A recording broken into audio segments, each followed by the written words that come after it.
Peut-être que certaines d'entre vous ont eu la malchance d'attraper le Covid et peut-être avez-vous fait l'expérience de la perte de goût et ou d'odorat. Et du coup,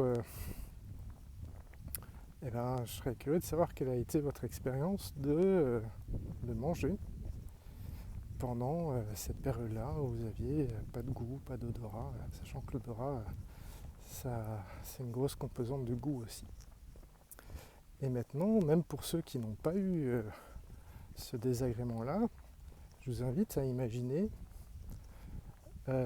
si vous étiez né sans pouvoir ressentir le goût et l'odorat.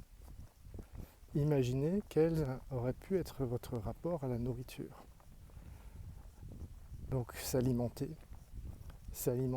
un truc qui n'a pas de goût, pas de bonne odeur. Donc peut-être imaginer que vous avez passé votre vie à manger un truc qui ressemble à du carton, ça n'a pas de goût. On sent peut-être les textures, mais on ne sait pas. Et en plus, ce truc-là, sans goût, sans odeur, sans saveur, donc pas plaisant, ça mobilise beaucoup de ressources. Il faut dépenser plein de sous pour acheter ça. Si on ne mange pas ce truc sans goût, on va pas bien, on peut mourir. Ça prend plein de temps pour préparer ça. Et si on mange trop vite ou on choisit mal les aliments, on a des indigestions, etc. Donc imaginez un peu le coût énorme en temps, en argent, en énergie de manger et que ce soit associé à aucun plaisir. Aucun plaisir. Ouf, ça changerait la vie et pas dans le bon sens. Et du coup, à votre avis, quel lien avec le sujet qui nous intéresse ? Le lien, c'est que, donc justement, je vais demander une petite récap sur des infos un peu principales que j'ai décidé jusque-là au long de cette quête.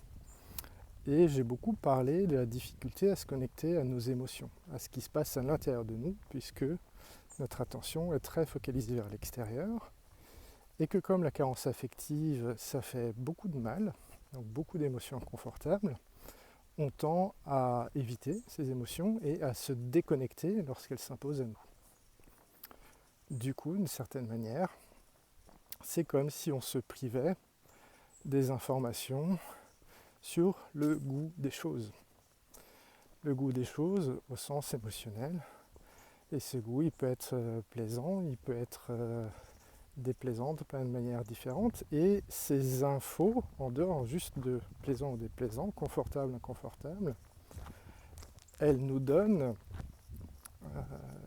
des informations utiles sur qu'est-ce qui se passe. Est-ce que je m'alimente bien ?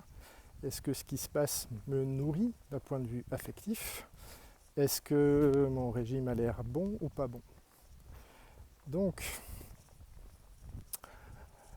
notre rapport à, non pas à l'alimentation, là, mais ou disons à l'alimentation émotionnelle, à la vie, si on n'est pas en mesure, pour plein de raisons, de se connecter à nos émotions, à nos ressentis corporels, c'est comme si on était privé de goût et d'odorat pour l'alimentation. C'est-à-dire que la vie va pas être super chouette en fait.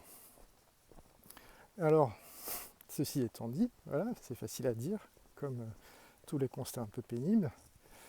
Et maintenant, du coup, qu'est-ce qu'on peut faire ?